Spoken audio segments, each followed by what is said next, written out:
Barua ya wazi kutoka kwa mtoto Mariana Mlindima mwenye umri wa miaka 13 imeibua mjadala mzito kuhusu changamoto za usafiri kwa wanafunzi. Mariana, mwanafunzi wa kidato cha kwanza katika shule ya sekondari Jangwani, amemwandikia Mheshimiwa Profesa Mbarawa, waziri wa uchukuzi, akiwasilisha kilio cha wanafunzi wanaotumia daladala kwenda na kurudi shuleni. Katika barua hiyo, Mariana anaeleza kuwa baadhi ya makondakta wa daladala huwanyima wanafunzi usafiri na kuwabugudhi hata wanapokuwa na nauli halali. Anasema hali hiyo husababisha kuchelewa masomoni, kukosa vipindi na kuathiri ustawi wa elimu kwa wanafunzi wengi. Kupitia barua yake ya wazi, Mariana anaiomba serikali kuchukua hatua za kisheria na kiusimamizi dhidi ya wahusika ili kulinda haki za wanafunzi na kuhakikisha upatikanaji wa usafiri salama, wa haki na rafiki kwa wanafunzi. Hatua yake imekuwa mfano wa sauti ya watoto katika kupigania haki na mabadiliko chanya katika jamii. Mheshimiwa Waziri, Wizara ya Uchukuzi, Jamhuri ya Muungano wa Tanzania, yahusu malalamiko kuhusu changamoto za usafiri wa daladala kwa mwanafunzi. Mheshimiwa Waziri, awali ya yote shikamoo.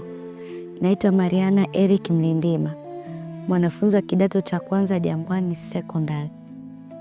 Inaandika barua hii kwa heshima kubwa ni kuwasilisha malalamiko yangu na wanafunzi wenzangu kuhusu changamoto ninazokutana nazo wakati wa kwenda na kurudi kwa kutumia usafiri wa daladala. Mheshimiwa Profesa Makame Mbarawa, waziri wa uchukuzi, kwa muda sasa makondakta wamekuwa wakigoma kutubeba wanafunzi kwa kisingizio cha kibiashara, wakidai kuwa hatulipi nauli kamili. Kutokana na hali hiyo, mara nyingi tunalazimika kusimama barabarani kwa muda mrefu kusubiri usafiri, kuchelewa kufika shuleni, au wakati mwingine tunashindwa kabisa kufika shuleni. Hali hiyo inatutia hofu, inatuchosha na inaathiri masomo yetu pamoja na usalama wetu kama watoto. Mheshimiwa Waziri, sisi wanafunzi tunategemea sana daladala kama njia yetu kuu ya usafiri. Tunapoachwa njiani au kunyimwa huduma, tunaweka kwenye mazingira hatarishi na kunyimwa haki yetu ya msingi ya kupata elimu kwa usalama. Kwa heshima na unyenyekevu, tunaomba wizara yako ichukue hatua stahiki dhidi ya vitendo hivi na itoe maelekezo kwa watoa huduma za daladala, wakiwemo makondakta, kuhakikisha wanafunzi wanahudumiwa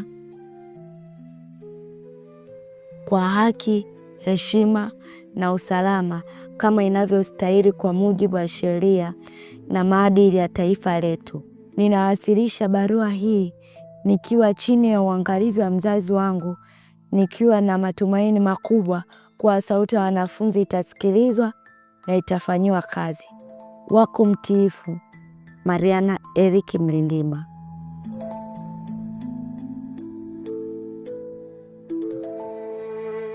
Taarifa hii imeandaliwa na Ali Dreams TZA. Mimi ni Regina Baltazari.